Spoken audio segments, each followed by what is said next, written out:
Welcome to The Explainer. Today, we're diving into a deeply personal and honestly, a universally challenging topic, the psychology of survival independence. Have you ever noticed how just the simple act of asking for support can feel physically and emotionally uncomfortable? You know, that tight, panicky feeling in your chest when you realize you really can't do it all yourself?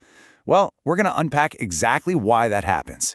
If you're someone who naturally takes on the weight of the entire world, I want you to know you are absolutely in the right place, and we're going to break this all down together. Seriously, think about this for a second. When was the last time you authentically, openly asked for help? And I don't mean a casual favor like asking someone to pass the salt. I mean asking for real assistance when you were overwhelmed, exhausted, or just completely emotionally depleted. If your mind is drawing a total blank right now, or if the very thought of needing assistance brings up this massive wave of resistance, you're experiencing something incredibly common. The truth is, so many of us will do absolutely anything to avoid uttering the words, "I need help." I want to validate exactly what you might be feeling with a pretty blunt truth. For many of us, asking for help feels dangerously close to failing, right? It's the unspoken rule so many of us live by. We somehow equate needing support with weakness or inadequacy, or feeling like we're just a burden to others. But in this explainer, we are going to remove the shame from that equation entirely. You are not failing when you need support. You're just hitting the upper limits of a deeply flawed strategy. And we're going to dismantle that strategy today so you can understand what's actually driving your behavior. Section 1. The Lone Wolf Illusion. Okay, let's dive into this whole societal myth of the lone wolf. We totally glorify the person who pulls themselves up by their bootstraps, right? The hero who needs absolutely no one. The strong, endlessly self-reliant individual. I mean, it's baked into our movies, our workplaces, our entire culture. But the psychological reality, the truth behind that stoic exterior, is usually someone who is deeply exhausted, chronically isolated, and completely overwhelmed. Societal conditioning tells us that needing nobody is the ultimate achievement, but biologically and psychologically, it's literally a recipe for total collapse. This illusion sets an impossible standard that practically guarantees we're going to burn ourselves out trying to meet it. Section 2. Defining survival independence.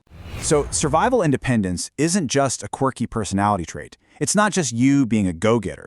It's actually often a trauma response, or at the very least, deeply ingrained conditioning. It happens when hyper-independence is used as a protective shield to completely avoid vulnerability. Somewhere along the line, maybe in childhood, maybe in a past relationship, or even a toxic work environment, you learned that relying on others was fundamentally unsafe. Maybe help just wasn't available when you needed it, or maybe it came with heavy strings attached. So your brain cleverly adapted. It built this massive fortress of self-reliance to ensure you'd never be let down again. You aren't avoiding help because you're stubborn. Your brain is avoiding help because it honestly thinks it's keeping you safe. Now, there is a massive difference between healthy independence and survival independence. Healthy independence means you're highly capable, you can totally manage your life, but crucially, you remain open to support and collaboration. You know you can do it alone, but you also know you don't have to. Survival independence, on the other hand, means you are isolated and fundamentally terrified of relying on anyone else. So, if you're trying to self-diagnose your own behaviors right now, ask yourself, is your independence a choice that empowers you, or is it a wall that traps you? The tricky part is that survival independence can be incredibly sneaky. It almost always masquerades as high competence. You might find yourself constantly rejecting compliments, just deflecting praise, because being truly seen feels way too vulnerable. You likely experience chronic burnout, constantly pushing through fatigue because resting feels like dropping the ball. You might have a total inability to delegate, living by that classic motto, if you want it done right, do it yourself. And perhaps most painfully, you might experience the sensation of feeling completely alone, even in a crowded room or surrounded by your own family. These symptoms are basically your body's check engine light. They show how this hyper-independence quietly drains our energy while projecting an image of total control to the outside world. Section 3. The Cost of Going Alone. Let's walk through this cycle step by step to see exactly how avoiding help physically impacts us. It starts at step 1, taking on every burden alone. You say, "I've got it," to literally everything. This immediately leads to step 2, nervous system dysregulation. Because humans are biologically wired as social creatures, carrying everything alone signals to your brain that you are under constant threat. Your fight-or-flight response just gets locked in the on position. Cortisol spikes, anxiety hums in the background, and your body actually forgets how to rest. This dysregulation naturally pushes you right into step 3, profound isolation. You get so exhausted from managing the threat alone that you withdraw even further, creating this vicious, self-fulfilling prophecy. And inevitably, this all crashes into step 4, ultimate burnout. And I'm not talking about just needing a weekend off. This is a total physical and emotional collapse, simply because the human body was never designed to be a one-person support system. I really want you to consider this. Survival independence keeps us safe from disappointment, but it also locks us out of connection. There is just immense emotional weight to this. The very shield we forged to protect ourselves from being let down eventually hardens into a cage. Yes, if you never ask for help, nobody can ever disappoint you by saying no. But by eliminating that risk of disappointment, you also completely eliminate the possibility of genuine intimacy, trust, and deep human connection. You survive for sure, but you stop living.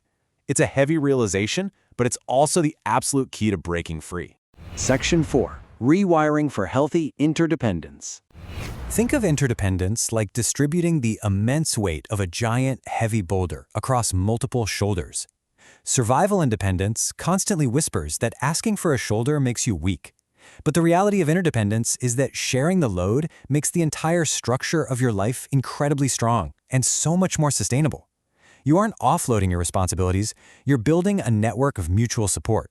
Sometimes you carry the boulder for them, and sometimes they carry it for you. This is how resilient communities and resilient minds are actually built. So how do we actually do this? How do we rewire the brain? Well, here are some clear, actionable strategies to safely override your brain's physical resistance to asking for support. First, start with tiny requests. Don't start by sharing your deepest, darkest trauma right out of the gate. Ask a colleague to proofread an email, or ask your partner to pick up dinner. Teach your nervous system that small asks are safe. Second, pause before automatically saying, "I've got it." When someone offers help, your reflex will be to reject it. Take a 3-second breath and actively choose a different response. Third, reframe asking for help as a gift to the giver. Seriously, think about how good you feel when you help someone you love. By refusing help, you're actually denying others the joy of showing up for you.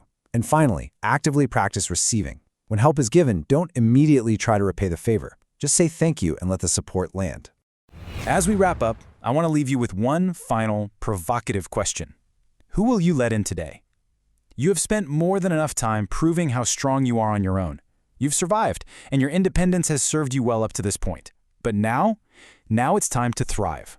Look at the relationships around you, identify just one safe person, and take that brave step to share a tiny piece of the load. Thank you so much for joining me for this explainer, and remember, asking for help isn't giving up. It is refusing to give up on yourself.